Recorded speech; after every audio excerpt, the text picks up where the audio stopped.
finding a place to live can be stressful, but one college student in Greensboro says what he thought was a legitimate rental turned into a costly scam. Yeah, 20-year-old Samir Rees-Seiler says that he found a listing on Facebook Marketplace, signed what he believed was a legitimate lease, and moved in, only to discover days later he'd been scammed. Well, Fox 8's Celeste Smith, she spoke with him today and brings us his story. Celeste.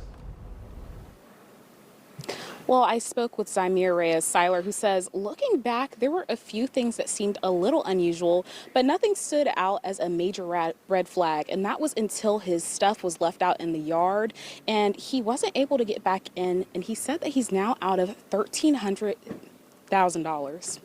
Close to everything. I mean, I go to school in Greensboro, and I stayed on Park Avenue, so I was literally 5-10 minute walk.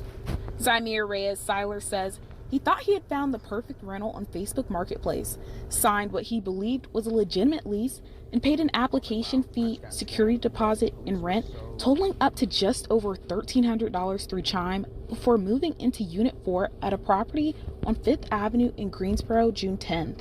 I just thought that this was like an older couple who was renting out a room. He says he was told to send the money to 2 different people through Chime.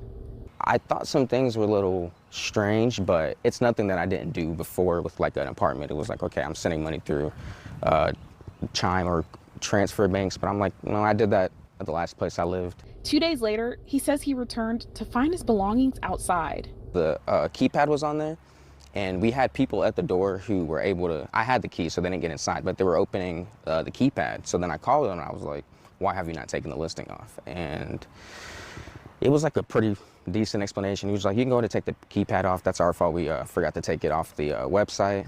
And then I came back that night and everything was gone outside.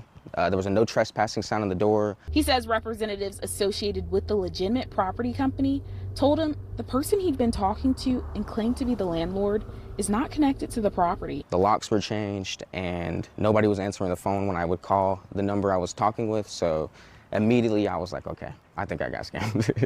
During our interview, he called the phone number he'd been using to communicate with the person who identified themselves as the landlord. That person answered, but hung up when Rees-Seiler began asking questions about the rental. I later called the same number.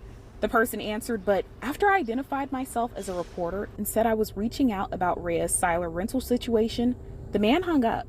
Rees-Seiler says he's filed reports with Chime, Greensboro Police, and the Consumer Financial Protection Bureau. He hopes others will take extra precautions before handing over money to someone advertising a rental online. You got to talk with somebody face to face, you know, especially if you want to rent from them, even if it's 100% legit and they're just not ready to meet. I feel like that would be a bad omen because, you know, if you can't meet somebody to their face, then stop there completely.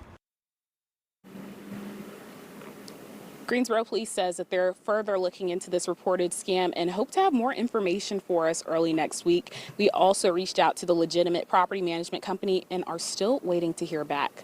Live in Greensboro, Celeste Smith, Fox 8 News.